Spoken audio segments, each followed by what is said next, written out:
مالک یہ تیرا خلیل ہے، تیرا دوست ہے، لیکن اپنے بیٹے سے بہت زیادہ پیار کرتا ہے۔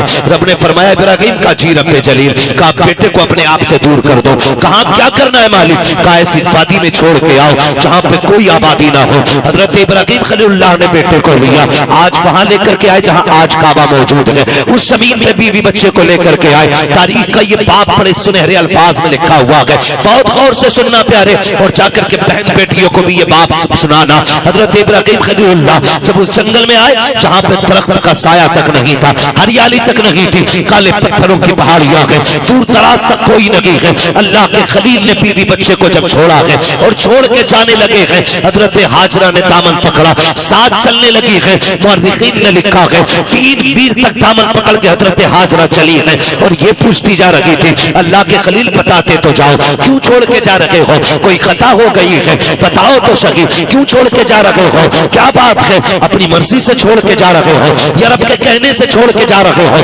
بیٹا لمبی عمر پا جائے، اگر بیٹا بیمار ہو جاتا ہے باپ روتا پھرتا ہے میرے بیٹے کی لمبی عمر کی دعائیں کی جائیں، مگر افسوس کی بات ہے اگر باپ بیمار ہوتا ہے تو بیٹا کہتا پھرتا ہے مولانا دعا کیجئے گا تاکہ باپ کی مٹی اللہ کو پیاری ہو جائے۔ اب اچھے نہیں لگتے ہیں، اب پریشانی زیادہ ہے، اب دیکھا نہیں جاتا ہے، یہ قسمت کی خرابی ہے جو باپ کی موت مانگ رہے ہو۔ اللہ توفیق دے تو باپ کی زندگی مانگا کرو، لمبی عمر مانگا کرو۔ تم نہیں جانتے ہو اگر تمہیں یہ لگتا ہے اس کی کھانسی سے گھر کا ماحول بگڑ رہا ہے، اس کی آواز سے گھر کا ماحول بگڑ رہا ہے، تو غلط سوچتے ہو۔ خدا کی قسم اگر یہ بیمار بستر پہ پڑا ہے، اس کے ہاتھ اٹھتے ہیں خدا کی رحمتیں برس جایا کرتی ہیں، اس کی زبان چلتی ہے خدا کی طرف سے برکتیں آ جاتی ہیں۔ اس کے لیے موت نہ مانگا کرو، اگر مانگ سکتے ہو اس کے لیے زندگی کی خیرات مانگا کرو، زندگی کی بھیک مانگا کرو۔ بھول گئے ہیں ہم لوگ، ہمیں شاید یہ رشتے یاد نہیں ہے۔ لوگ تڑپ جاتے ہیں، کہتے ہیں کہ میرا باپ اچھا ہوا چلا گیا، گیا تو گھر خالی ہو گیا۔ شرم آنی چاہیے، یہ رشتے رب کو کتنے پیارے ہیں۔ بقرعید آنے والی ہے، سارے لوگ گوشت کے چکر میں پڑے رہتے ہیں، کوئی کہتا 80,000 کا جانور لیا ہے، کوئی کہتا 60 کا لیا ہے، میرے جیسا جانور بستی میں کسی کا نہیں ہے۔ مجھے بتاؤ تو صحیح یہ قربانیاں زمانے کے لیے ہو رہی ہے یا خدا کے لیے ہو رہی ہے؟ اگر رب کے لیے ہے تو پھر یہ مقابلہ کیسا ہے، یہ دکھاوا کیسا ہے؟ جانور کو لا کر کے دروازے پہ باندھ دیا جاتا ہے تاکہ دنیا دیکھ کر کے جائے جیسا سیٹ کا بکرا ہے ایسا کسی کا بکرا نہیں ہے، جیسے فلاں کا جانور ہے ویسا کسی کا جانور نہیں ہے۔ شرم آنی چاہیے، ہماری قربانی اللہ کے لیے ہو، ہماری تمام جتنی بھی نیکیاں ہیں اللہ اور اس کے رسول کی رضا کے لیے ہونی چاہیے۔ قربانی کیا ہے؟ کیا صرف گوشت کے لیے قربانی کی جاتی ہے یا صرف گردنیں کاٹی جاتی ہے؟ غور کرو پیارے، پوری قربانی یہ کسی رشتے کی یاد دلاتی ہے۔ اتنی آسانی سے صرف قربانی کہہ کے نہیں گزرا جا سکتا ہے۔ آپ دیکھو تو صحیح تاریخ کا یہ باب پلٹو، لوگ حج کرنے کے لیے جاتے ہیں، صفا مروہ کی صحیح یہ ماں باپ کی اور اولاد کے رشتے کی یاد دہانی ہے۔ آپ دیکھیں زمزم آپ پیئیں گے تب بھی تمہیں ماں اور بیٹے کا رشتہ دکھائی دے گا۔ آپ جائیں گے جب شیطان کو کنکر ماریں گے وہاں بھی تمہیں باپ بیٹے کا رشتہ دکھائی دے گا۔ جب گردن پہ چھری چلاتے ہو جانور کی غور سے دیکھنا وہاں بھی بیٹے کا باپ کا رشتہ نظر آئے گا۔ یہ رشتہ کتنا عظیم ہے رب کی بارگاہ میں، آپ غور تو کرو پیارے۔ آج ہم یہ سمجھ لیتے ہیں کیا کیا دنیا کے باپ پالتے ہیں، ہمارے باپ نے پالا تو کون سا بڑا کام کر دیا۔ ہم نادان ہیں، غلط کہہ رہے ہیں اس بات کو۔ ان سے پوچھو جن کے پاس باپ کا سایہ نہیں ہے، زمین کتنی تنگ نظر آتی ہے، خوشیاں کتنی محدود ہو جاتی ہیں جب سر سے باپ کا سایہ چلا جاتا ہے۔ خدا کی قسم اگر باپ ہوتا ہے تو پتہ نہیں چلتا جوانی کب آ گئی ہے، اور اگر باپ چلا جاتا ہے تو پھر جوانی مشکل سے میسر ہوا کرتی ہے۔ جس عمر میں پستے اور کتابیں ہونی چاہیے اس عمر میں ہاتھوں میں اوزار آ جاتے ہیں، میکینک بنا دیا جاتا ہے، ہوٹلوں کے برتن آ جایا کرتے ہیں۔ ماں باپ کا نہ ہونا زندگی کو تباہ و برباد کر دیتا ہے۔ اللہ نے ماں باپ جیسی دولت دی ہے، نوجوانوں ان کی عزت کرنا، ان کی خدمت کرنا، جب تک ماں باپ ہوتے ہیں یہ سمجھ لینا خدا کی رحمتیں نازل ہوتی رہتی ہیں۔ میں تاریخ کا یہ باب پلٹنا چاہتا ہوں، آپ تاریخ اٹھا کر کے دیکھیے۔ اللہ کے خلیل حضرت ابراہیم علیہ الصلوۃ والتسلیم، حضرت ابراہیم کی آپ زندگی پڑھیے،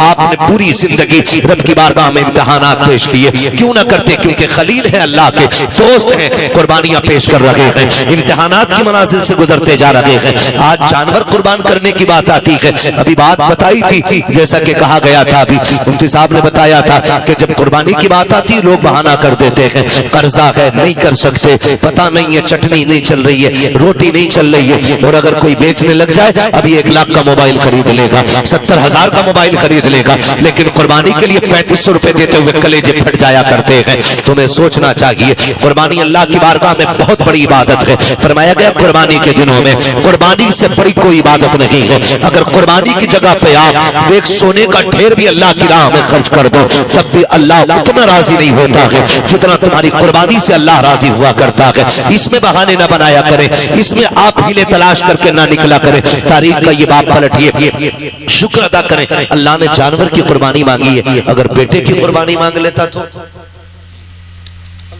اللہ نے اپنے خلیل سے بیٹے کی قربانی مانگی, ہم سے مانگ لیتا تو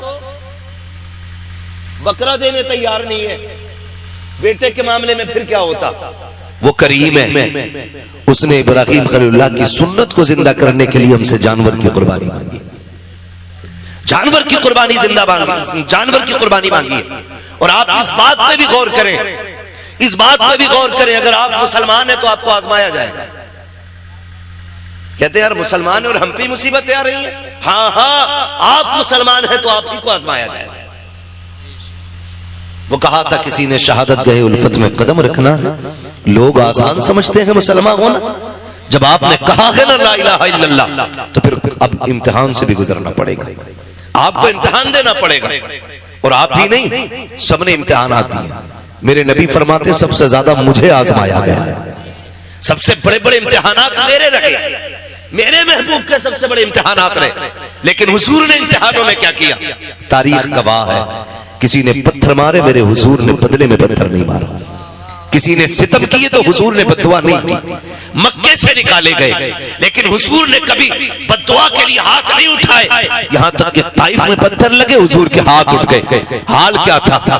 جوتیاں خون سے بھری ہیں, بدن کپڑے خون سے شرابور ہیں, چہرے سے خون بہ رہا ہے, لیکن ہاتھ اٹھے تو یہی کہا تھا مالک انہیں عذاب نہ دینا, انہیں بخش دے, مالک انہی کی نسل سے دین کے علمبردار پیدا فرما دے. یہ ہمارے حوصلے ہیں, یہ ہمارے معاملات ہیں. ذرا سے امتحانات آ جائیں لوگ کو کلیجے پھٹ جاتے ہیں. ہم مسلمان ہیں, ہم پہ یہ ستم ہو رہا ہے, ہم مسلمان ہیں, ہم ستائے جا رہے ہیں. کہاں ہے اللہ کی مدد نہیں آتی, کب آئے گی اللہ کی مدد؟ کو بھائی امتحان کی گھڑیاں ہیں, ان کو ذرا سنبھل کے پار کرنا ہے. جو امتحان میں پار ہو جاتا ہے, امتحان پاس کر جاتا ہے, سمجھ لینا دنیا بھی کامیاب ہے, آخرت بھی کامیاب ہے. کیسے کیسے آزمایا جاتا ہے, یہی اللہ کے خلیل ہیں. آپ کو کیسے آزمایا گیا؟ جنگل میں رکھا گیا, اللہ کے خلیل نے صبر کیا. پھر کیا کیا گیا؟ لوگوں نے بہت ستایا, پریشان کیا, آپ نے بت توڑے, لوگ دشمنی پہ آمادہ ہو گئے. یہاں تک کہ نار نمرود کو تیار کیا گیا.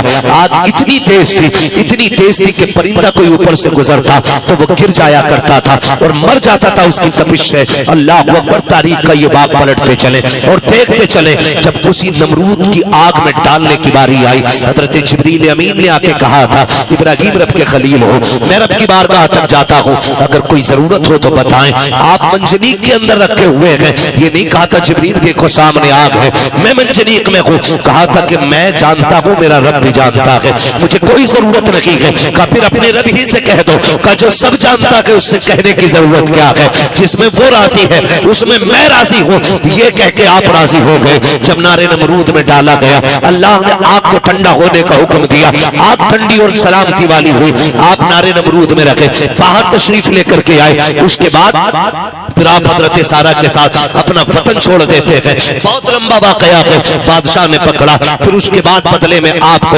حضرت ہاجرہ بھی تحفے میں پیش کی گئی. حضرت ہاجرہ سے آپ نے نکاح کیا. جب کوئی اولاد نہ تھی, اللہ نے حضرت ہاجرہ سے ایک بیٹا عطا فرمایا. جب ایک بیٹا پیدا ہوا, آپ کی محبت زیادہ ہو گئی. فرشتے باتیں کرنے لگے, مالک یہ تیرا خلیل ہے, تیرا دوست ہے, لیکن اپنے بیٹے سے بہت زیادہ پیار کرتا ہے. رب نے فرمایا ابراہیم کا جی رب جلیل, کہا بیٹے کو اپنے آپ سے دور کر دو. کہاں کیا کرنا ہے مالک؟ کہا ایسی وادی میں چھوڑ کے آؤ جہاں پہ کوئی آبادی نہ ہو. حضرت ابراہیم خلیل اللہ نے بیٹے کو لیا, آج وہاں لے کر کے آئے جہاں آج کعبہ موجود ہے. اس زمین پہ بیوی بچے کو لے کر کے آئے. تاریخ کا یہ باب بڑے سنہرے الفاظ میں لکھا ہوا ہے, بہت غور سے سننا پیارے, اور جا کر کے بہن بیٹیوں کو بھی یہ باب سنانا. حضرت ابراہیم خلیل اللہ جب اس جنگل میں آئے جہاں پہ درخت کا سایہ تک نہیں تھا, ہریالی تک نہیں تھی، کالے پتھروں کی پہاڑیاں ہیں، دور دراز تک کوئی نہیں ہے۔ اللہ کے خلیل نے بیوی بچے کو جب چھوڑا ہے اور چھوڑ کے جانے لگے ہیں، حضرت ہاجرہ نے دامن پکڑا، ساتھ چلنے لگی ہے۔ مورخین نے لکھا ہے 3 میل تک دامن پکڑ کے حضرت ہاجرہ چلی ہے اور یہ پوچھتی جا رہی تھی اللہ کے خلیل بتاتے تو جاؤ کیوں چھوڑ کے جا رہے ہو، کوئی خطا ہو گئی ہے بتاؤ تو صحیح، کیوں چھوڑ کے جا رہے ہو، کیا بات ہے، اپنی مرضی سے چھوڑ کے جا رہے ہو یا رب کے کہنے سے چھوڑ کے جا رہے ہو؟ یہ حضرت ہاجرہ کہتے کہتے 3 میل تک دوڑی ہے۔ تاریخ گواہ ہے، خدا کی قسم ایک جملہ بھی حضرت ہاجرہ نے ناشکری کا نہیں کہا تھا۔ آج شوہر اگر بیوی کے پسند کے کپڑے نہ لاتا ہے تو پھر بیویاں بگڑ جایا کرتی ہیں، کہتی تمہارے گھر میں سکون نہیں ملا ہے، جب سے تمہارے گھر میں آئی ہوں مجھے ملا ہی کیا ہے، اس طرح کے تانے دیا کرتی ہیں۔ اے میری بیٹی میری بہن کان کھول کے سن لینا، تیری جنت تیرے شوہر کے قدموں میں رکھی گئی ہے، تو لاکھ سجدے کر لے، لاکھ نوافل پڑھ لے، اگر تیرا شوہر تجھ سے ناراض ہے تو خیریت نہیں ہے۔ اگر تیرا شوہر 2 پیسے کی چیز لے کے آتا ہے اس سے چہرہ بگاڑ کے بات نہ کر، اس کا مسکرا کے استقبال کرنا۔ تو نہیں جانتی ہے کہ تیرے شوق تو اتنے ہیں کہ شوہر کی کمائی اتنی نہیں ہے، لمبی لمبی لسٹیں بنا کے دی جاتی ہیں، مجھے 7,000 کا جوڑا چاہیے، 8,000 کا جوڑا چاہیے۔ میری بہن تو کنیز فاطمہ زہرا ہے، تیرے لیے جنت میں محلات تیار کیے گئے ہیں، جنت میں جنتی لباس تیرے لیے ہے، فقط اتنا کرنا ہے تجھے اپنے شوہر کی رضا میں راضی رہنا ہے۔ تو کون ہے، تیری اوقات کیا ہے، نہ تو ولی کی بیٹی ہے، نہ تو نبی کی بیٹی ہے، نہ تو نبی کی بیوی ہے، نہ تو ولی کی بیوی ہے۔ تاریخ کا یہ باپ پلٹ کے تو دیکھو، حضرت ہاجرہ کو اللہ کا خلیل چھوڑ کے جا رہا ہے، جنگل میں چھوڑ کے جا رہے ہیں، کوئی درخت نہیں ہے، کوئی سایہ نہیں ہے، جنگل کی جنگل ہے، 3 میل تک دوڑی ہے، دامن پکڑ کے دوڑ کے کہا تھا خلیل یہ تو بتا کے جاؤ کیوں چھوڑ کے جا رہے ہو، اتنی سی کھجوریں، اتنا سا پانی، یہ کس کے سہارے ہے؟ اللہ کے خلیل کی آپ تاریخ پڑھیے گا، آگ میں ڈالے گئے ہیں، اللہ کے خلیل نہیں روئے ہیں، وطن چھوڑا ہے نہیں روئے ہیں، نمرود کی فوج نے پیچھا کیا ہے نہیں روئے ہیں، لیکن جب بیٹے کو جنگل میں چھوڑ کے جا رہے ہیں لوگ کہہ دیا کرتے ہیں میرے باپ کا رشتہ کی کیا ہے، میرا باپ مجھ سے پیار نہیں کرتا ہے، غیرت آنی چاہیے۔ خدا کی قسم وہ خلیل جو نمرود کی آگ سے لگ کر کے نہیں رویا، وہ خلیل جو آگ میں ڈالا گیا تب آنسو نہیں آئے، دشمنوں نے پیچھا کیا تب نہیں رویا، لیکن آج جب بیٹے کو چھوڑ کے جا رہے ہیں آنکھ سے آنسو ٹپ ٹپ گرتے جا رہے ہیں۔ شریک حیات نے کہا تھا اللہ کے خلیل بتاتے تو جاؤ اس جنگل میں کیوں چھوڑ کے جا رہے ہو،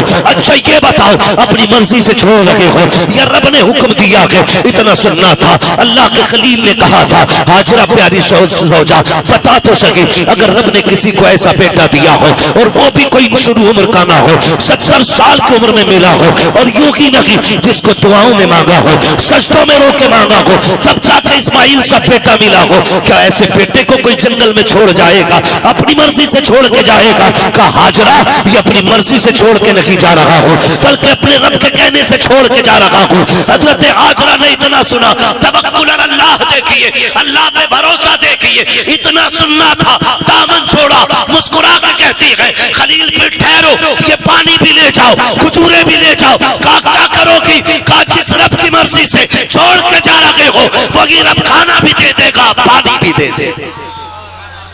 اسے توکل اللہ کہتے ہیں۔ کیا بات ہے، نعرہ تکبیر، نعرہ رسالت، مسلک اعلی حضرت خطیب اہل سنت مفتی حماد رضا مرادآبادی، نعرہ تکبیر۔ یہ رشتہ ہوتا ہے ماں باپ کا، اسے سمجھنے کی کوشش کریں۔ جو خلیل نارے نمرود سے نہ رویا وہ بیٹے کی جدائی پہ رو دیا، وہ بیٹے کو چھوڑتے وقت رو دیا۔ سوچ تو صحیح، کیسے کہہ دیتے ہو میرا باپ پیار نہیں کرتا؟ خدا کی قسم کھا کے کہتا ہوں منڈی چلے جاؤ، مارکیٹ چلے جاؤ، جتنے مزدور تھیلے ہاتھ میں لے کے کھڑے ہوتے ہیں نا ان سے پوچھنا اس عمر میں کیا ضرورت تھی اتنی گرمی میں کام کرنے کی؟ صرف یہی کہے گا بچوں کا پیٹ ہے، بچوں کے لیے آیا ہوں۔ بچوں کی ضرورتیں ماں باپ کو موت تک لے جاتی ہیں، اور اولاد کہتی ہے کیا کیا ہے میرے باپ نے، کیا کیا ہے میرے باپ نے؟ خدا کی قسم اگر تیرے حلق میں حرام کا لقمہ نہیں جانے دیا ہے تو سب سے بڑا احسان کیا ہے تیرے باپ نے، تیرے اوپر بہت بڑا احسان کیا۔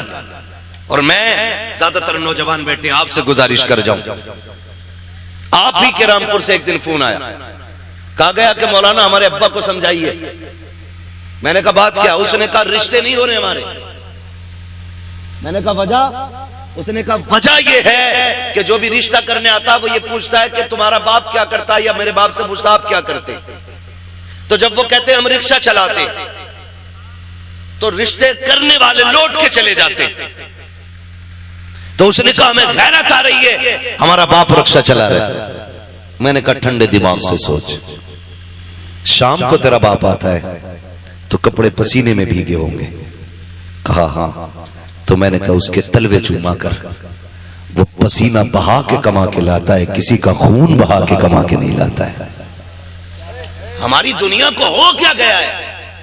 ہمیں کروڑ پتی چاہیے، چاہے دلال ہو، رشوت خور ہو، بیاج لینے والا ہو، حرام کی دولت اکٹھے کرنے والا ہو. یہ چار چاند کب تک؟ جب تک موت نہیں آ رہی. جس دن مرو گے تو یاد رکھنا غریب کی بھی قبر وہی بنتی ہے جہاں امیر کی بنتی ہے. پھر اترانا کس بات پر ہے؟ نوجوانوں، اپنے مزدور باپ کی عزت کرنا. مزدور باپ کی عزت کرنا. اس نے کم سے کم تمہیں حلال کے لقمے کھلائے. فرمایا گیا جو حرام کے لقمے کھا کے بڑھے گا جسم، وہ جہنم کا ایندھن بنایا جائے گا. کیا یہ احسان نہیں کیا باپ نے کہ اینٹیں ڈھوتا رہا، رکشے چلاتا رہا، بوجھ اٹھاتا رہا، لیکن کسی کے آنسو بہا کے پیسہ نہیں لایا، کسی کا حق مار کے پیسہ نہیں لایا، کسی کو ستا کے پیسہ نہیں لایا. تجھے کیا پتا ہے؟ لوگ کہتے مزدور کے گھر بیٹی نہیں دینی ہے. میں کہتا ہوں اگر بیٹی دینی ہے تو مزدور کے گھر دے. خدا کی قسم تیری بیٹی کو جو عزت مزدور کے گھر مل سکتی ہے وہ دنیا کے دولت دار کے گھر نہیں ملے گی. کسی رشوت خور یا پیازوے کے گھر جا کر کے تیری بیٹی کو وہ عزت نہیں ملے گی جو ایک مزدور کے گھر تیری بیٹی کو عزت و سکون مل سکتا ہے. وجہ یہ ہے آج ہم عزت مزدور کو ذلیل سمجھتے ہیں. محبوب کی چوکھٹ ہے. ایک غریب صحابی آئے، آقا کریم کو سلام پیش کیا، عرض کرتے ہیں یا رسول اللہ آج معاشرہ بہت بگڑتا جا رہا ہے، کیا بات ہے؟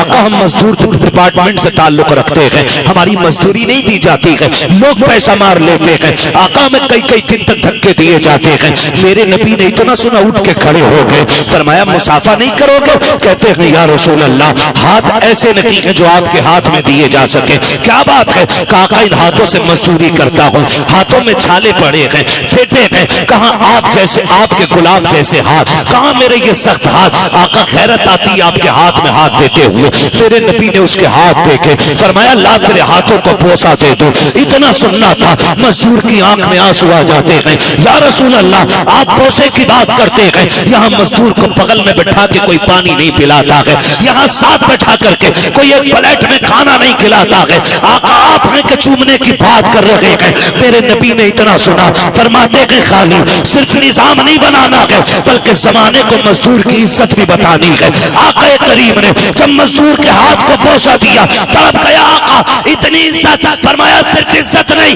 ایک قانون بھی بتا رہا ہوں، جاؤ زمانے سے کہہ دینا کہ مزدور کی مزدوری پسینہ سوکھنے سے پہلے دے دو. کہ یہ عزت کس نے دی ہے تو بتا دینا یہ عزت مدینے والے مصطفیٰ نے عطا کی. ہم مزدور کو حقارت سے دیکھتے ہیں اور میرے نبی نے فرمایا لو ایک عزت کا تاج اور دے رہا ہوں. حضور کون سا؟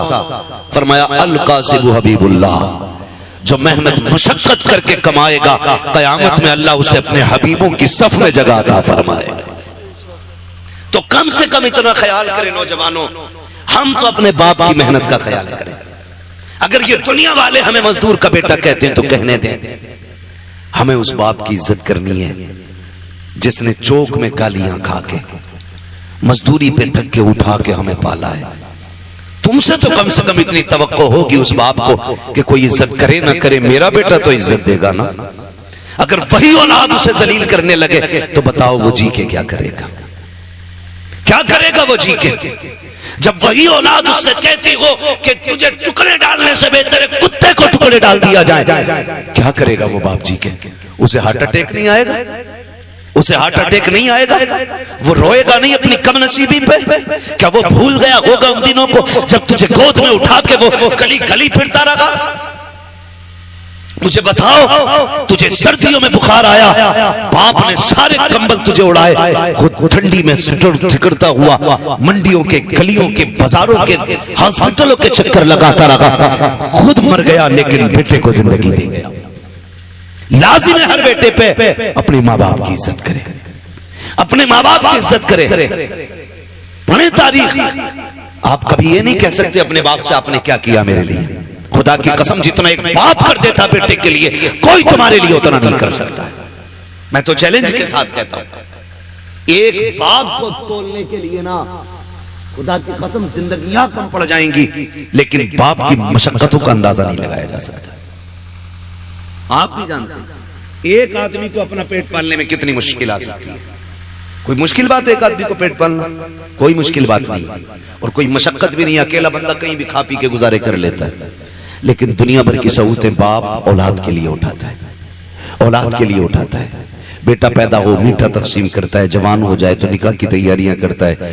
ہاں آپ دیکھیں نا ماسٹر عرفان صاحب، انہوں نے اتنا خرچ کیا۔ میں کہتا ہوں کہ اگر اور ان کا بیٹا نہ ان کی دوا کے لیے صرف اتنا خرچ کر دینا جتنا آج انہوں نے کیا اپنے بچوں کے لیے، تو شاید بڑے سکھی رہیں گے۔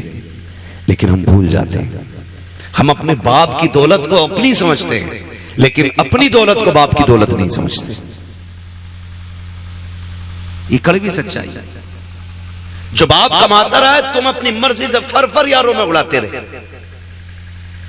فرفر اڑاتے رہے۔ ابا آج میرا برتھ ڈے ہے، ابا آج میں پاس ہوں، یاروں کو پارٹی دینی ہے۔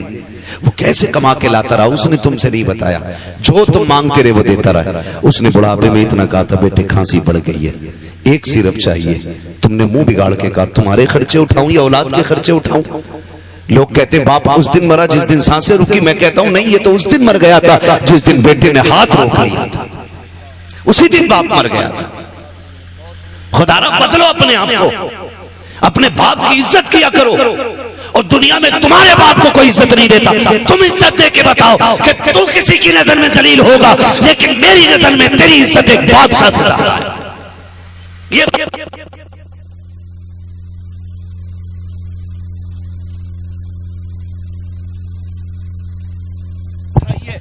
کم سے کم وہ آپ میں آ کے تمہاری محبت کی وجہ سے اس کی تھکن اتر جائے، یہ کوشش کیا گیا۔ اکثر نوجوان میرے سامنے بیٹھے، اللہ کرے ہر نوجوان اپنے باپ کی عزت کرنے لگ جائے، باپ کی عزت کرنے لگ جائے۔ ہم تو یہ سوچتے ہیں نا، یہ سوچتے ہیں نا جو بھی کمایا وہ ہمارا ہے، ہمارے باپ کا کچھ نہیں ہے۔ نہیں، خیال کرو یار، خیال کرو۔ ایک باپ کی زندگی اپنی اولاد کے لیے پوری صرف کر دیتا ہے باپ۔ میں عرض کر رہا تھا اللہ کا خلیل بیٹے کو چھوڑتے وقت، بیٹے کو چھوڑتے وقت، اس کے تھوڑا آواز یا وہی دے دو، بیٹے کو چھوڑتے وقت اللہ کے خلیل رو دیے، رو دیے۔ تاریخ کا یہ بات بھی پلٹے، توجہ ہے نا؟ تھکے تو نہیں ابھی؟ اگر نہیں تھکے تو بولنے ذرا یا رسول اللہ۔ ہمارے علیم بھائی بتا رہے تھے کہ یہ بڑے سست لوگ بیٹھے، اور نقیب صاحب بھی فرما رہے تھے ہلکے میں مت لینا۔ اللہ سلامت رکھے۔ میں آپ سے یہ بھی نہیں کہوں گا کہ آپ ہاتھ اٹھا کے سبحان اللہ کو یا اٹھ کے سبحان اللہ کو۔ میں کہتا ہوں جو میں بات کہہ رہا ہوں اسے دل پہ لکھ کے لے جانا۔ اگر آج کے بعد ایک باپ کو بھی عزت مل گئی نا تو میں سمجھوں گا ہم سب کا یہاں آنا کامیاب ہو گیا، آپ کا بلانا کامیاب ہو گیا۔ بس یہی کوشش رہتی ہے۔ میری تقریر طب یار کو بے چین کرتی ہے، سبب کیا ہے وہی کہتا ہوں جو دل پر گزرتی ہے۔ مجھے بہت دور سے بلایا ہے، میں بظاہر تو مراد آباد کا ہوں، اور لیکن پوچھا مفتی صاحب قبلہ سے، اپنے بھی گھر آنا پڑتا تو جہاز سے ہی آنا پڑتا، ہاں بنا فلائٹ کے اپنا گھر بھی میسر نہیں ہوتا ہے۔ اللہ نے یہ ڈیوٹی لگا رکھی ہے، جب تک وہ چاہے گا یہ نوکری انجام دیتے رہیں گے۔ مگر آپ سے اتنی گزارش ہے، اتنی محنت سے ہمارے عرفان بھائی نے یہ محفل سجائی ہے، یہ کوششیں کی ہیں، آپ کے بیٹھنے کا انتظام کیا ہے، صرف اس لیے کیا تھا کہ ہماری بستی والوں تک دین کی کچھ باتیں پہنچ جائیں، دین کی کچھ باتیں پہنچ جائیں۔ اللہ کرے آج کے بعد کسی باپ کو عزت مل جائے، کوئی ماں مسکرانے لگ جائے، خدا کی قسم پھر سمجھ لینا ان کا یہ جو ساری کوششیں کرنا ہے اللہ کی بارگاہ میں مقبول ہو گیا۔ اللہ کے خلیل تو چھوڑ کے آگے، حضرت ہاجرہ نے بیٹے کو لیا، پلٹ کے اسی جگہ پہ آئی جہاں چھوڑ کے گئے تھے۔ پہلی شام آئی، جب شام آئی تو درندے جانور باہر نکل کے پہاڑیوں سے آئے، باہر نکل کے آئے پہاڑیوں سے اور چیخنے لگے۔ جب بولنے لگے حضرت ہاجرہ کی گود میں حضرت اسماعیل ہے، آپ نے نا ایک خاردار لکڑی توڑی درخت سے، کسی پیڑ کی کوئی شاخ توڑی اور اس کو آسمان میں گھمایا پھر آپ نے جانوروں کو مخاطب کر کے کہا خبردار شرم نہیں آتی ہے؟ دیکھ نہیں رہے ہو کس پہ بھونک رہے ہو؟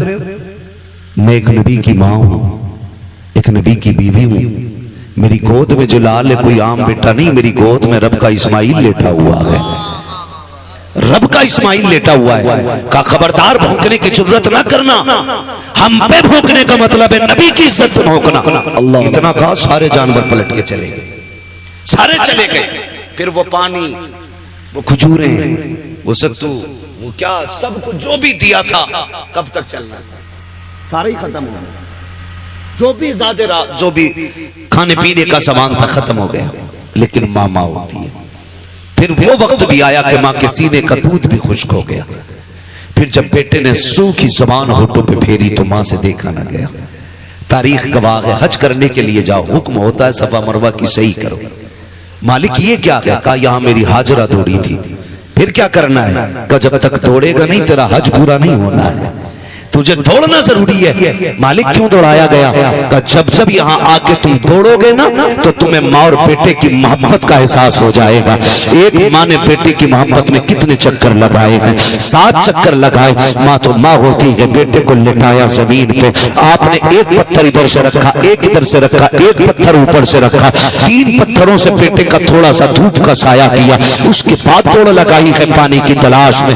آپ دوڑ کر کے پہاڑ کے سرے پہ چڑھی ہے، چاروں طرف دیکھا پانی نظر نہیں آیا۔ پھر خیال آیا میرے بیٹے کو کوئی جانور نہ لے جائے۔ پھر پلٹ کے واپس آئی ہے، پھر بیٹے کی خشکی دیکھی ہے، پھر دوڑ لگائی ہے۔ بعض مورخین نے یہاں تک لکھا ہے کہ 7ویں چکر پہ حضرت ہاجرہ گر جاتی ہے۔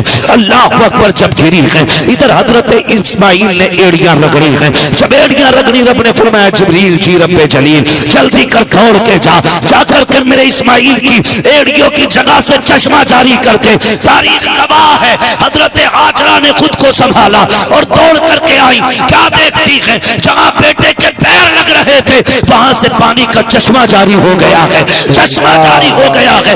آج دعا کے لیے تم میاں کے چکر لگاتے ہو، خانقاہوں میں ڈوب جاتے ہو، جس سے دعا لینی تھی تم نے اس سے دعا نہیں دی۔ اگر تقدیر بگڑ رہی ہے، برکت نہیں ہو رہی ہے، جا کے ماں سے دعا لے لے۔ خدا کی قسم جس کی کہیں نہیں سنی جاتی ہے اس کی ماں کی چوکھٹ کو سن لی جاتی ہے۔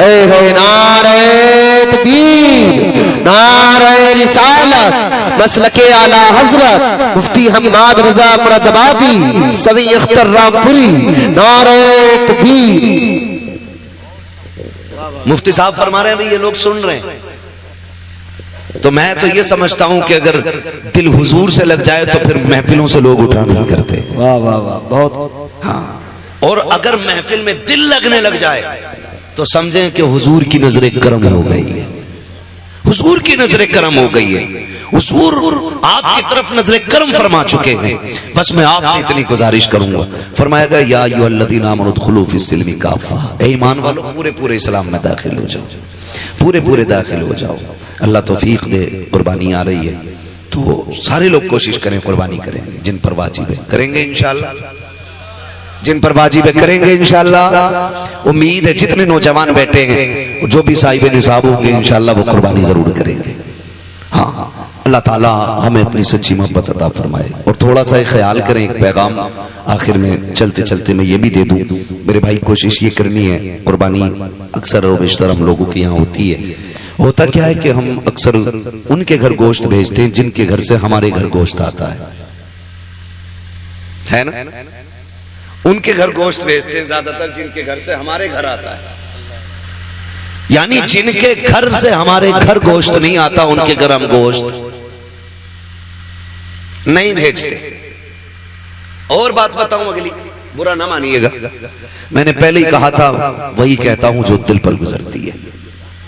اگر کسی بندے نے ایک بڑے کا قربانی کی اور ایک بکرے کی قربانی کی تو کمزور لوگوں میں بڑے کی بوٹیاں بھیجی جاتی ہیں اور بڑے لوگوں میں چھوٹے کی بوٹی بھیجی جاتی ہے، یہی ہوتا ہے نا؟ ہاں، کہیں گے بھی نہیں ہاں، کیونکہ شرم آتی ہے۔ میں تو یہ نہیں کہہ رہا کہ آپ کرتے ہیں، لیکن ہوتا ہے کچھ جگہ پہ ایسا۔ میں آپ سے یہ کہوں گا یار وہ بھائی اللہ توفیق دے، تو پہلی بات تو یہ کہ 4 بوٹیاں بانٹنے کا رواج ہے، 8 بوٹی بانٹ رہے ہیں، کم سے کم اتنی تو دو جو کم سے کم ایک وقت کا کھانا ہو جائے کسی کے گھر کا۔ کچھ جگہوں پہ تو حضرت مسئلہ یہ ہے کہ بقرعید کے گوشت سے محرم کا حلیم بناتے ہیں. یہ کنڈیشن ہماری قوم کی ہے. قربانی کے بعد ایسا فریج میں پیک کرتے ہیں کہ محرم کی 9 تاریخ کو ہی نکلتا. بڑے سنیچر لوگ ہیں بھائی. ڈاکٹر سے پوچھو تو گوشت جتنا باسی ہوتا جائے گا نا اتنی بیماریاں اس میں بڑھتی چلی جاتی ہیں, اور دہی جتنا باسی ہوتا جائے گا اتنا مفید ہوتا جاتا ہے. کئی بار تو کھا کھا کے لوگ بیمار ہو جاتے ہیں. میں تو کہتا ہوں قربانی کی برکت ہے, ورنہ لوگ مر جائیں گے اسے کھا کے. کتنا وقفہ رہ جاتا ہے قربانی سے محرم تک کا؟ 1 مہینہ نا, 30 دن کچھ تھوڑا تھوڑا نکال کے کھاتے رہتے. اللہ پہ بھروسہ رکھو یار, جو آج دے رہا ہے وہی آپ کو کل بھی دے گا. بولو دے گا کہ نہیں؟ اچھا آپ نے دیکھا ہوگا کہ یہ جو پرندے اڑتے ہیں روز صبح صبح, شام کو جب آتے ہیں کچھ بچا کے لاتے ہیں یا خالی کھا کے آ جاتے ہیں؟ کیا کر کے آتے؟ بول سکتے ہیں تو بولیں ذرا, اللہ نے زبان دی ہے تو. کھا کے آ جاتے ہیں نا, رکھ کے تو نہیں لاتے. اگلے دن پھر اڑتے ہیں, پھر کھا کے آتے ہیں. اور تعجب کی بات یہ ہے کہ بھوکے جاتے ہیں اور پیٹ بھر کے واپس آتے ہیں. ان کا کوئی کھیت ہے, بزنس, منڈی؟ اچھا اتنی تپش اتنی گرمی ہے ابھی کہ ہر جگہ پانی بھی میسر نہیں ہے. آدمی کو 24 گھنٹے پانی نہ ملے پاگل ہو جائے. جنگلوں میں پانی نہیں, لیکن پرندے پھر بھی زندہ ہیں. پھر وہ زندہ کیسے؟ پانی کون دیتا ہے؟ اللہ دیتا ہے نا. وہ روز کھا کے اڑ کے آ جاتے ہیں, چھوڑ کے نہیں آتے, کیونکہ ان کا بھروسہ یہ ہے کہ ہمیں رب دینے والا ہے. کیا بات ہے بھائی, بہت اچھا ہے. رب دینے والا ہے. جانوروں کا بھروسہ اللہ پر ہے, انسان 1 مہینے کے لیے رکھ کے پڑا. یہ تو قربانی کا ہے, لوگوں نے جنت کا اٹھا کے رکھنا شروع کر دیا تھا, وہ اللہ نے وہ بند کر دیا تھا. آپ کو اللہ نے اگر دیا ہے تو فریج میں نہ بھر. کتنے ایسے لوگ آج بھی ہمارے معاشرے میں ہیں جنہیں سال سال بھر گوشت کھانے تک کی توفیق نہیں ہوتی. وجہ اتنی یہ کہ کنجوس نہیں ہے, کمزور لوگ ہیں, مزدور لوگ ہیں, مہنگائی نے کمر توڑ دی ہے. کسی کے آگے بیٹیاں جوان ہیں, کسی کے گھر میں بیٹے پریشان ہیں, کسی کو بیماری نے گھیر رکھا ہے, کوئی مصیبت میں ہے, کوئی آزمائشوں میں ہے, کوئی بیماریوں میں ہے. اس وجہ سے کتنے لوگ گوشت نہیں کھا پاتے ہیں. اللہ نے تجھے توفیق دی ہے. او یار اگر تو نے بکرے کی قربانی کی ہے, امیر تو 8ویں دن 10ویں دن بکرا کھا ہی لیتا ہے. کبھی اس غریب کے گھر بھی بکرے کا گوشت بھیج دیا کرو, جس کے بچے باپ سے کہتے ہیں بکرے کا گوشت ہم نے نہیں کھایا ہے, کبھی ہم کو بھی بکرے کا گوشت کھلایا جائے. کئی بار مزدور غریب منڈی گیا ہے, کئی بار دکان جا کر کے لوٹ آیا ہے, کہا بیٹے گیا تو تھا 700-800 کا ریٹ تھا, اتنی تو تیرے باپ کی مزدوری بھی لگی ہے, جتنے کا گوشت تھا. یہ سوچ کر کے باپ لوٹ آتا ہے. تمہیں رب نے اگر توفیق دی ہے, اگر تم نے چھوٹے کی قربانی کی ہے اللہ کی رضا کے لیے, کبھی ان غریبوں کے گھر دے دو جن کے ہاں کبھی گوشت نہیں گیا ہے. خدا کی قسم کھا کے کہتا ہوں, تو نے 4 بوٹی اگر امیر کے لیے دی ہے, چرچوں کے لیے دی ہے, تعلقات کے لیے دی ہے, صفافہ کے لیے دی ہے, تو یہ 4 دن کے لیے ہے, ختم ہو جائے گا. اگر تو نے وہی بوٹیاں کسی غریب کی دلجوئی کے لیے دی ہے, خدا کی قسم مر کے قیامت میں آنا, اللہ تجھے عزتوں کے تاج عطا فرما دے. واہ واہ واہ, زندہ باد زندہ باد, بہت خوب. گوشت انہیں دے جن کے یہاں ہوا ہی نہ ہو. کئی بار ایسا ہوتا ہے جن کے گھر قربانی ہوئی ہے 2 کوئنٹل میں سے 50 کلو اس کے گھر رکھا, اور محلے والوں نے بھی ایک تسلا بھیج دیا. اور کتنے غریب ایسے ہوتے ہیں کہ بقرعید کے گھر دن بھی ان کے گھر میں دال بنتی ہے. اسے عید کہتے ہو؟ تیری بستی کے اندر اگر ایک بندہ بھی عید کے دن چٹنی سے کھائے گا تو تجھے غیرت سے مر جانا چاہیے. اللہ توفیق دے تو یہ غریبوں میں تقسیم کرے. آپ کے گھر کے ہوتے ہوئے کسی گھر میں دال یا چٹنی نہیں. آج یہ رب کی دعوت کا دن ہے, رب کی دعوت کا دن ہے. ہر گھر میں گوشت کی خوشبو آنی چاہیے, ہر گھر میں تقسیم کریں. اور یاد رکھیے جو اللہ کے لیے کرتا ہے پھر اللہ کبھی اس کو گرنے نہیں دیتا ہے, گرنے نہیں دیتا ہے. اور وہ لوگ بے وقوف ہیں جو اٹھا کے رکھتے ہیں, جب برتن خالی ہوتا تبھی نیا بھرا جاتا ہے، جب پہلے سے بھرا ہوتا تو پھر اس میں جگہ ہی نہیں ہوتی، وہ بھرے گا کہاں سے؟ آپ خالی کرتے رہو، میرا رب تمہارے برتنوں کو بھرتا رکھے گا۔ جو خرچ کرنا نہیں جانتے انہیں کمائیوں کا بھی طریقہ نہیں آتا ہے، کمائی کا بھی طریقہ انہیں کو آتا ہے جو خرچ کرنا جانتے ہیں۔ آپ اپنی کمائی میں غریبوں کا حصہ رکھیں، قربانی آ رہی ہے، سارے لوگ قربانی کریں، اللہ توفیق دے، اپنے بچوں کو دین کی تعلیم دے، جس طرح ہمارے عرفان بھائی نے اپنے بیٹوں کے عقیقے کی خوشی میں، بیٹیوں کی خوشی میں ماشاءاللہ خوش نصیب ہیں، فرمایا گیا اللہ جسے 3 بیٹیاں دے اور وہ پال پوس کے انہیں عزت سے رخصت کر لے، حضور نے فرمایا وہ بندہ جنتی ہوتا ہے، وہ بندہ جنتی ہوتا ہے۔ اور پھر اللہ نے 3 بیٹیاں دی ہیں، مزدہ مکمل ہے، یہاں تک کہ 2 بیٹیوں کے لیے بھی خوشخبری ہے، 1 بیٹی والے کے لیے بھی خوشخبری ہے، لیکن سب سے پہلے 3 کا تذکرہ آیا تھا۔ اللہ نے 3 بیٹیاں دی ہیں، 1 بیٹا دیا ہے، اللہ آپ کو بھی بیٹی بیٹا دینا۔ تو میں تو یہ کہتا ہوں کہ بیٹی پہ بھی اتنی خوشی کیا کرو جتنے بیٹے کی پیدائش پہ خوشی کرتے ہو، اس لیے کہ یاد رکھنا کبھی کبھی بیٹے وہ کام نہیں کرتے جو بیٹیاں کام کر جایا کرتی ہیں، اور بیٹیوں کی محبت باپ سے ہمیشہ جدا ہوتی ہے، بیٹی کے پیار کو بیٹوں کا پیار نہیں لگا کرتا ہے۔ آپ بھی جانتے ہوں گے آپ سے جتنی محبت آپ کی بیٹی کرتی ہے اتنا آپ کا بیٹا نہیں کرتا ہوگا، اس لیے کہ بیٹیاں طلب جاتی ہیں باپ کے بغیر، پوری زندگی وہ صرف باپ کے چہرے کی محتاج رہتی ہیں۔ اور پھر اللہ نے بیٹی کی محبت بھی باپ کے دل میں کیسے ڈالی ہے، میرے نبی نے خاتون جنت کو سینے سے لگا کے کہا تھا میری فاطمہ میرے جگر کا ٹکڑا ہے۔ جس دن میرے نبی نے کہا میری فاطمہ میرے جگر کا ٹکڑا ہے، اس دن سے آپ جا کر کے منڈی میں دیکھو سفید بالوں والا رکشہ چلا رہا ہوگا، کمر جھکی ہے لیکن مزدوری کر رہا ہوگا۔ کیا بات ہے چچا کیوں مزدوری کر رہے ہو؟ کہا بیٹی کو رخصت کرنا ہے، یہ باپ تو قتل کر دیتا تھا، یہ باپ تو دفن کر دیتا تھا اس بیٹی کو، آج اس باپ کے دل میں بیٹی کا پیار کتنا آ گیا ہے، خدا کی قسم بڑھاپے میں مزدوری کر رہا ہے تاکہ بیٹی کو عزت سے رخصت کر سکے، اور جب گھر آتا ہے نا تو ساری تھکن بیٹی کا چہرہ دیکھ کے اتر جایا کرتی ہے۔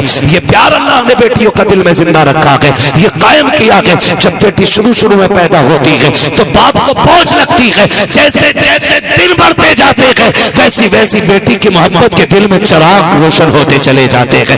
پھر یہی بیٹی جب رخصت ہوتی ہے تو باپ کسی کی میت پہ اتنا نہیں ہوتا جتنا بیٹی کی رخصتی پر رویا کرتا ہے۔ یہ پیار کس نے پیدا کیا ہے؟ یہ رب نے پیدا کیا ہے۔ اللہ بیٹا دے تب بھی خوشی مناؤ، بیٹی دے تب بھی خوشی مناؤ، اس لیے کہ بیٹا نعمت ہوتا ہے، بیٹیاں خدا کی رحمت ہوا کرتی ہے۔ نعمت کا حساب دو گے، رحمت کا حساب نہیں ہوگا۔ اور فرمایا گیا کہ بیٹیاں باپ کے لیے جہنم کی اور باپ کے درمیان دیوار ہوتی ہے، جن کو بیٹیاں رب نے دی ہے، صرف بیٹی نہیں دی گئی ہے بلکہ اسے جنت کا پروانہ دے دیا گیا۔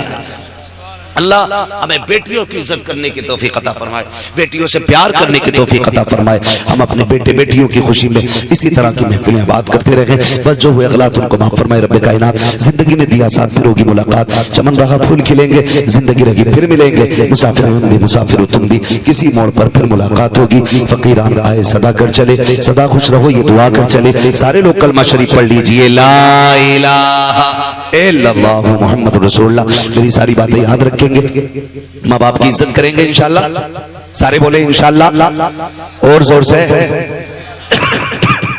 اپنی زندگی میں اپنے باپ کو دکھ نہیں ہونے دینا ہے، کوئی ہمارے باپ کو عزت دے نہ دے، ہم اپنے باپ کو عزت دیں گے۔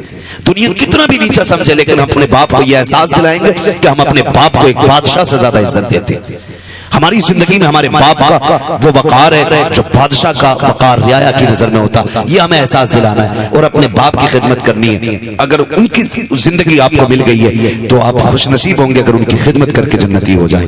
آپ کی کمائی اگر باپ پہ لگ رہی ہے تو آپ نصیب والے ہیں۔ کسی کی کمائی کتوں پہ لگتی ہے، کسی کی کمائی مقدموں میں لگتی ہے، کسی کی کمائی جھگڑوں میں لگتی ہے، کسی کی کمائی بیماریوں میں لگ جاتی ہے۔ نصیب والے ہیں جن کی کمائی ماں باپ کے کام آ جایا کرتی ہے۔ اپنی کمائی کا حصہ اپنے ماں باپ پہ خرچ کیجیے گا۔ دوسری بات میں نے کہی تھی قربانی آ رہی ہے، جن پہ قربانی واجب ہے وہ سارے لوگ قربانیاں کریں۔ تیسری بات ایک اور یہ بھی کہی میں نے کہ خدا را اپنے دشمنوں کو معاف کرنے کا حوصلہ پیدا کرے۔ اگر آزمائشیں ہوں اللہ کی طرف سے کوشش یہ کریں کہ ہم اس آزمائش میں مکمل اتریں گے۔ مصیبت آئے صبر کرنا ہے، اللہ عزتیں دے شکر کرنا ہے۔ شکر کرنے کے طریقے یہ ہوتے ہیں، اللہ نے دولت دی ہے تو اللہ کا ذکر کیا جائے، اللہ کو راضی کیا۔ یہ نہیں کہ پٹھان کے بیٹے پہ دولت آ گئی تو وہ ڈی جے نت بجا رہا ہے، لڑکیاں نچا رہا ہے لا کر کے، یہ کوئی کمال نہیں ہے۔ موت آنی ہے، موت آنی ہے، سب کو مرنا ہے۔ پیسہ تو اگر بات کی جائے تو سبھی پہ ہوتا ہے، لیکن سب کی دولت دولت عثمانی نہیں ہوتی ہے. دولت عثمانی وہ ہوتی ہے جو اللہ اور اس کے رسول کے نام پہ خرچ کی جاتی ہے. اللہ اور اس کے رسول کے نام پہ جو دولت خرچ کی جاتی ہے، تو کوشش یہ کریں ہم اپنی کمائی کو حرام جگہ نہیں حلال جگہ خرچ کریں گے نا انشاءاللہ. ایسے سارے نوجوان وعدہ کرتے ہیں انشاءاللہ ماں باپ کی عزت کریں گے، رشتوں کا خیال کریں گے. یاد رکھیے گا، میں نے کہا جیسے عرفان بھائی نے آج اپنے بچوں کی خوشی منائی ہے نا، ہمارے باپ نے بھی ہماری ولادت کی خوشی منائی ہوگی. اتنی خوش ہوئے ہوں گے وہ، بلکہ ان سے بھی زیادہ خوش ہوئے ہوں گے. ہر کوئی یہی اپنے بارے میں تصور کرے تو کوشش یہ کریں ہمیں اپنے ماں باپ کو دکھ نہیں دینا ہے. قربانی میں جب گوشت کی باری آئے تو تقسیم کرنا ہے، 2 بوٹیاں نہیں، کم سے کم اتنا دینا ہے کہ کسی کے ایک گھر کی کسی دن کی ہنڈیاں ہو جائے. کبھی کبھی اتنا تو کسی کے لڈو کسی کے گھر کی مصیبت بن جاتے ہے نا. کسی محلے میں بیٹا پیدا ہوا کسی کے تو 2 لڈو بھیج دیے، گھر میں بچے 4 لڈو 2. یا تو اس حساب سے لڈو دیا کرو جتنے ممبر ہیں اتنے دے دو. تو کبھی کبھار لٹھیاں چل گئی گھر میں، آگ لگے ایسے لڈوؤں کو بھائی جو کسی کے گھر کا چین اڑا دے. اگر دیا بھی کرو تو اتنا دیا کرو کہ کسی کے گھر میں جھگڑا نہ. سمجھ رہے میں جو کچھ کہنا چاہ رہا ہوں؟ 4 بوٹی نہیں دینی ہے، کم سے کم اتنا دو کہ ایک وقت غریب کے گھر کی ہنڈیاں ہو جائے. اتنا کم سے کم دیا کرو. اللہ تعالیٰ ہمیں محبوب کے طریقے پہ عمل کرنے کی توفیق عطا فرمائے. وما علینا الا البلاغ. سارے لوگ میرے ساتھ پڑھ لیں، استغفر اللہ ربی من کل ذنب واتوب الیہ وما علینا الا البلاغ. السلام علیکم ورحمۃ اللہ.